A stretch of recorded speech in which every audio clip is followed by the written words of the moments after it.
Have you ever felt underpaid for the work you do? Joe Juranich did. He played Ragnar, the Minnesota Vikings mascot, for the last 21 years. So Juranich, according to a source cited by the Star Tribune, asked for a raise from $1,500 per game to $20,000 a game and a 10-year contract. Unsurprisingly, the Vikings opted not to renew Ragnar's freelance contract, and now he's stuck leaving emo breakup messages on Facebook. Oh, take it away. I can't bear to see grown men in costumes looking sad.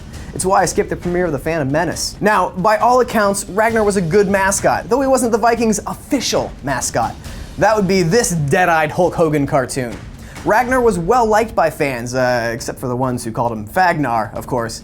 And until this year was at every home game since 1994, blowing a Viking horn and, per ancient Norse tradition, riding a motorcycle around the field. Ragnar's critical mistake, besides, asking for a 1,300% raise, was failing to understand the mascot market.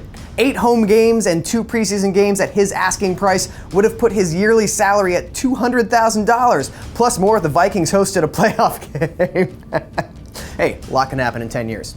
But the only mascots making close to $200,000 a year are full-time employees who represent the team at other events, and because they're typically NBA or MLB mascots, they entertain fans at 5 or 10 times as many games as NFL mascots do. Great job blowing that horn, Rags, but call me when you're dunking off a trampoline in a gorilla suit. Ragnar also apparently misunderstood his place in the Vikings organization. This isn't like Ronald McDonald holding out for more money. This is like a charming fry cook demanding $100 an hour. What a shame. He could have been night manager. I'm not trying to equate mascots with low-level work, by the way. I'm trying to punctuate the larger lesson, which is this. If you are paid by an NFL team and are anything besides one of the best 10 or 12 quarterbacks in the world, the worst thing you can do is think that you're indispensable.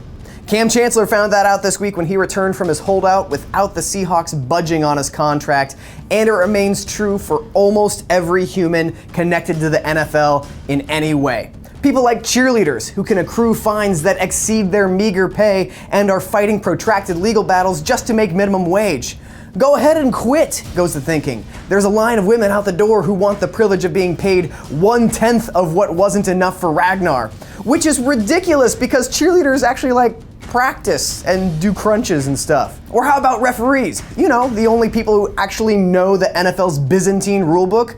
They were locked out by the league owners for daring to ask for concessions that amounted to 0.04% of the league's $9 billion in annual revenue. Good call by the NFL there. Worked out great.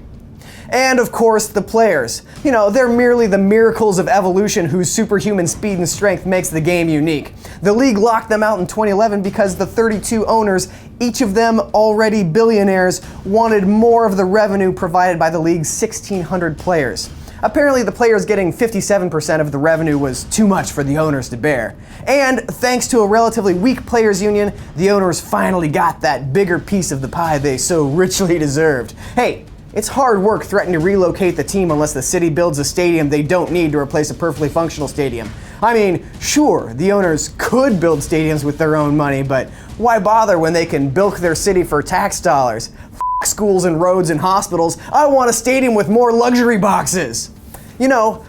It's almost like the NFL doesn't care about people, least of all its own employees. Breaking news, I know. What tipped you off, Matt? Was it the NFL not wanting to pay for the medical care of the employees it mentally and physically cripples?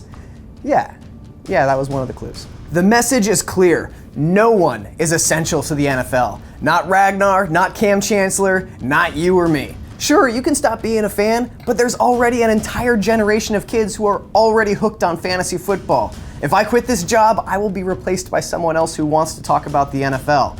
Chris Borland made an impact by retiring after 1 season, and now someone else plays linebacker for the 49ers.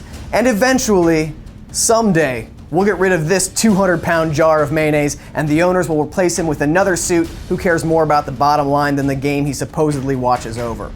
The NFL is a big machine, and it's going to need to lose a lot of cogs before it ever even so much as slows down. So no, Ragnar, you're not getting a raise. You're fired, Christmas is canceled, and that thing that you love will never love you back. Welcome to the NFL.